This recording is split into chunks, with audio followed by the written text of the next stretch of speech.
चल रोल हो वो चार ताकतवर बैल जो उसे खींचा करते थे अब मर चुके थे और उनकी जगह तीन थके हारे स्लेव ये काम करने की कोशिश कर रहे थे।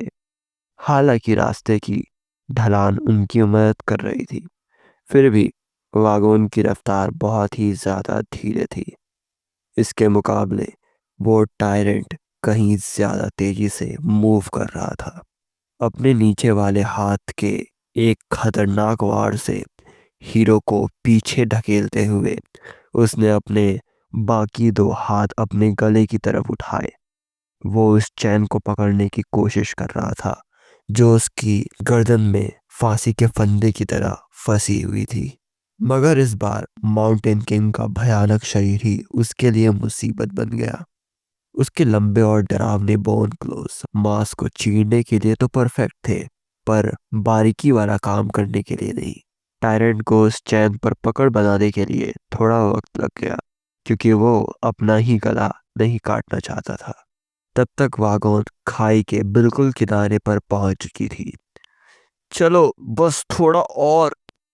इसके बाद जो कुछ भी हुआ वो बहुत तेजी से हुआ।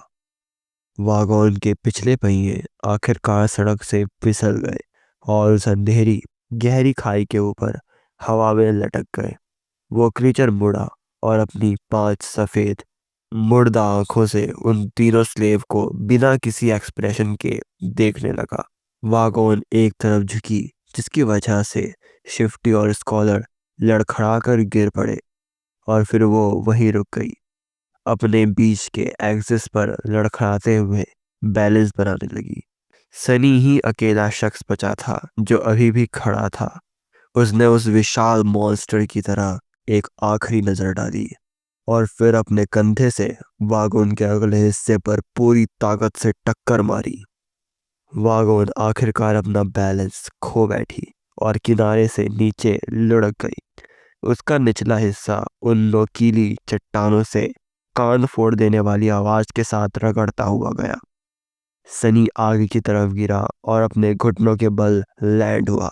खुद को उस वागोन के साथ नीचे गिरने से बाल बाल बचाते हुए उसने अपना सर घुमाकर टायरेंट की तरफ देखा और एक शैतानी मुस्कुराहट दी, एक स्मर्क।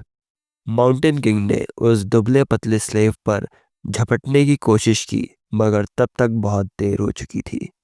अगले ही पल उसके गले पर बंधी चैन झटके से टाइट हुई और एक जबरदस्त ताकत ने उसे पीछे खींच लिया। वो किसी कपड़े की गुड़िया की तरह क्लिफ के पार उड़ता हुआ गया।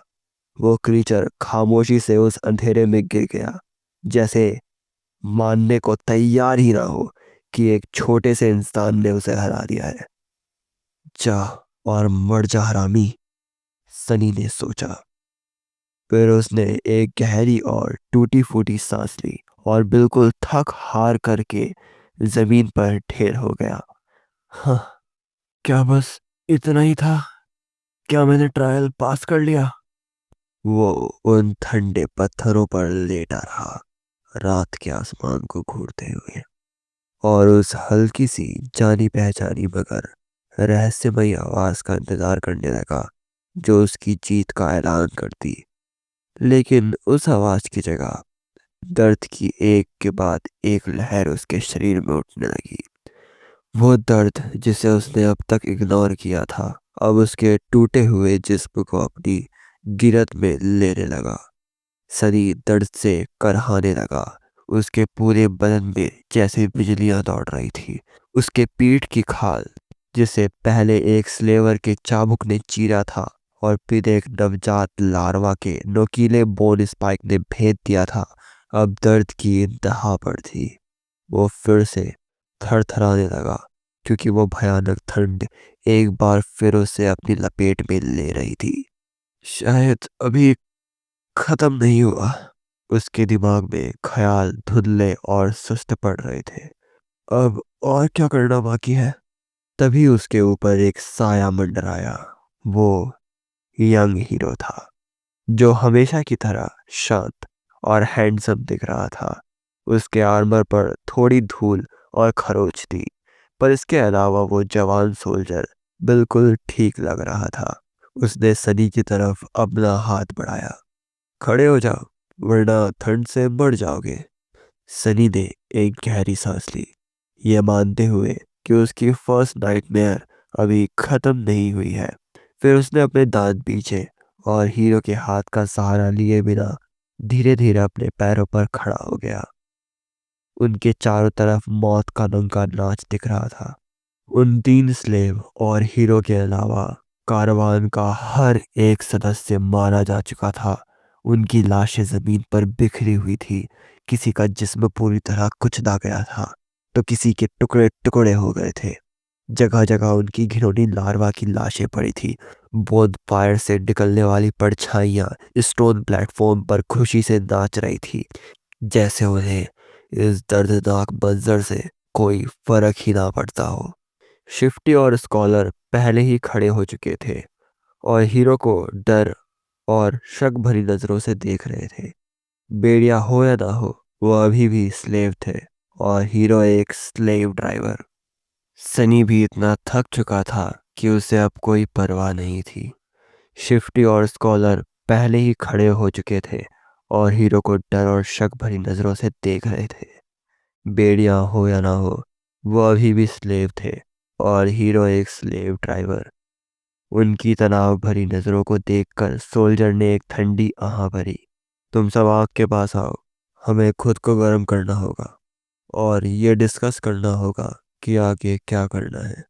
उनके जवाब का इंतजार किए बिना हीरो मुड़ा और वहां से चला गया। थोड़ी देर हिचकिचाने के बाद तीनों स्लेव उसके पीछे हो लिए।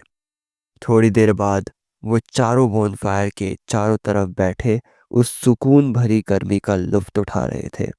शिफ्टी और स्कॉलर एक दूसरे के करीब बैठे थे और हीरो से एक सेफ दूरी बनाए हुए थे। सनी सबसे अलग थलग बैठा था, इसीलिए नहीं कि उसे किसी पर ज्यादा शक था, बल्कि इसीलिए क्योंकि उसे आमतौर पर लोग पसंद ही नहीं थे। बचपन से ही सनी सबसे अलग रहता था। ऐसा नहीं था कि उसने कभी किसी के करीब आने की कोशिश नहीं की, बस उसमें शायद इस चीज की काबिलियत ही नहीं थी। जैसे उसके और बाकी लोगों के बीच एक इनविजिबल दीवार हो। अगर उसे इसे लफ्जों में कहना पड़ता तो सनी कहता कि वो अपने दिमाग के उस एक छोटे मगर जरूरी केयर के बिना पैदा हुआ है जो बाकी सबके पास होता है। नतीजा ये था कि वो अक्सर लोगों के व्यवहार को देखकर हैरान और परेशान हो जाता था और उनकी नकल करने की उसकी हर कोशिश, चाहे वो कितनी भी ईमानदार क्यों ना हो, हमेशा नाकाम रहती थी। इस अजीबोगरीब फितरत की वजह से लोग उसके साथ अनकंफर्टेबल महसूस करते थे। सीधी बात यह थी कि वो थोड़ा अलग था, और अगर कोई ऐसी चीज है जिसे लोग सबसे ज्यादा नफरत करते हैं तो वो है उनसे अलग दिखने या सोचने वाले लोग। वक्त के साथ सनी ने बस लोगों से दूर रहना सीख लिया और अपने इस आउटकास्ट वाले रोल में सुकून से ढल गया। यह आदत उसके बहुत काम आई, क्योंकि इसने न सिर्फ उसे खुद पर निर्भर बनाया, बल्कि कई मौकों पर धोखेबाज लोगों के हाथों पीठ में चूरा घोंपने से भी बचाया। इसीलिए सनी तीन अजनबियों के साथ अपने इस नाइटमेयर का बाकी हिस्सा शेयर करने के ख्याल से जरा भी खुश नहीं था। बात शुरू करने की कोशिश करने के बजाय सनी खामोशी से एक तरफ बैठ गया और अपने ख्यालों में खो गया। कुछ मिनटों के बाद हीरो की आवाज ने आखिरकार उस सन्नाटे को तोड़ा। जैसे ही सूरज निकलेगा, हम जितना हो सके खाना और पानी जमा करेंगे और पहाड़ से नीचे की तरफ निकल जाएंगे। शिफ्टी ने उसे एक बगावत वाली नजरों से देखा। क्या? हम वापस क्यों जाएं? फिर से बेड़ियों में जकड़ने के लिए? उस जवान सोल्जर ने एक गहरी सांस ली। पहाड़ों से बाहर निकलने के बाद हम अपने अलग रास्ते जा सकते हैं, लेकिन तब तक मैं तुम्हारी जान के लिए जिम्मेदार हूँ। हम ऊपर का रास्ता नहीं ले सकते, क्योंकि माउंटेन के पास का सफर बहुत लंबा और मुश्किल है। जो सप्लाईज वागन में थे, उसके बिना तुम्हारे बचने के चांसेस बहुत कम है। इसीलिए वापस जाना ही हमारी सबसे बड़ी उम्मीद है। स्कॉलर ने कुछ कहने के लिए मुंह खोला और फिर कुछ सोचकर खामोश रहा। शिफ्टी ने बड़बड़ाते हुए गाली दी। शायद वो हीरो की लॉजिकल बातों से सहमत हो गया था। हम नीचे नहीं जा सकते। तीनों हैरानी से सनी की तरफ मुड़े। उसकी आवाज सुनकर वो सब दंग थे। शिफ्टी जोर से हंसा और सोल्जर की तरफ देखा। इनकी बात पर ध्यान मत दीजिए हुजूर। ये लड़का खुदा का बंदा है। मेरा मतलब ये पागल है। हीरो ने तेवर चढ़ाकर उन स्लेव की तरफ देखा। तुम दोनों सिर्फ इस बच्चे की बहादुरी की वजह से जिंदा हो। क्या तुम्हें शर्म नहीं आती इसकी बुराई करते हुए? शिफ्टी ने अपने कंधे उचका दिए, जैसे उसे कोई शर्म ना हो। जवान सोल्जर ने अपना सर झटका। मैं इसकी वजह सुनना चाहूंगा। बताओ, हम नीचे क्यों नहीं जा सकते? सनी थोड़ा अनकंफर्टेबल महसूस करने लगा, क्योंकि सबकी नजरें अब उसी पर थी। "अ, क्योंकि वो मॉन्स्टर मरा नहीं है।